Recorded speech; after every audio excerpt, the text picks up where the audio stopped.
সময় কি এই সময় যা একবার চলে গেলে ফিরে পাওয়া যায় না? কতই বা দাম হবে, টাকা দিয়ে কি কেনা যাবে? সময়কে যদি ধরে রাখা যেত তাহলে মানুষ এত মরছে কেন, যুগ এত পরিবর্তন হচ্ছে কেন?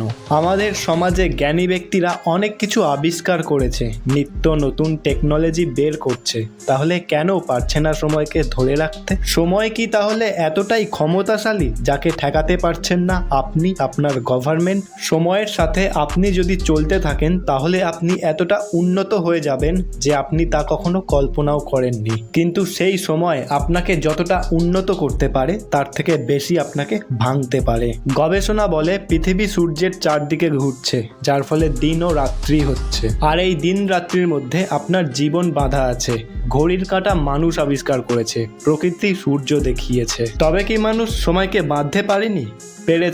পেরেছে বলেই বছরে 365 দিন হচ্ছে, তবে সেটা মানুষের চিন্তা ভাবনাতে। আপনি যদি ভেবে থাকেন সময়কে বাঁধবেন, তাহলে মনে রাখুন সময়ই আপনার সময়কে বেঁধে দেবে। আজকাল মানুষ অনেক অসহায় হয়ে পড়েছে, রূপ যৌবন ধরে রাখতে চায়, থেকে যেতে চায় চিরকাল অমর হয়ে। তারা কি ভুলে গেছে টাকা পয়সা ধন দৌলত এসব দিয়ে মানুষ কেনা যায়, সময় না? ইতিহাসের পাতায় রক্তের দাগ লেগেছে, প্রাণ গিয়েছে বহু মানুষের, তখন থেকে আজ অবধি শুধু সময় বদলেছে, বদলায়নি মানুষের নিয়তি। কখন কি হয় না হয় কেউ জানে না, কেউ বলতে পারে না। তাহলে কিসের ভবিষ্যৎ, কিসের টাকা পয়সা ধন দৌলত? যদি সত্যিই ভবিষ্যৎ দেখতে চাও তাহলে এই সময় বর্তমানকে মানতে শেখো, দেখবে তোমার ভবিষ্যৎ এমনিই উজ্জ্বল হয়ে গেছে। সময়ের সাথে পরিবর্তন হও, সময়কে সাথী করো। তুমি যা জানো না সময় তোমাকে শিখিয়ে দেবে, চিনিয়ে দেবে দুনিয়া। ব্যস্ত শহরের বিষাক্ত ধোঁয়া গ্রাস করবে পাপিরে,